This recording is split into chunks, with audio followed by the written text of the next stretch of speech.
siêu phẩm lên cho XL7 ha, đó là thương hiệu Brighton. Và trước đây á, thì Brighton cái xe 195/60/16 á, thì nó sẽ có mã gai EB150 thôi anh em. Và sau này thì nó sẽ có mã gai Turanza 6 ha, là viết tắt là T006. Và cái gai này á, thì nó sẽ có những cái ưu điểm vượt trội hơn so với EB150. Đó sẽ là khối lượng lốp đầu tiên nó sẽ là nhẹ hơn, tăng độ êm hơn 8% nè. Đó, cải thiện khi anh em di chuyển trên đường nước hơn 14%, cũng như là êm hơn, bám đường tốt hơn. Và con này thì đi khá là êm nha anh em, chỉ sau Michelin Primacy 5 thôi.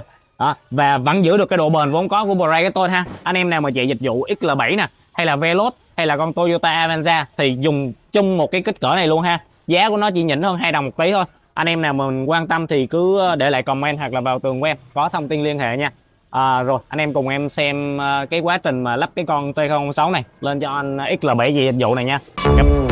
Lướt tắt lướt tắt lướt tắt lướt tắt lướt tắt lướt tắt lướt tắt lướt tắt cho bé bé chung si tất cả các chú tất cả lướt tắt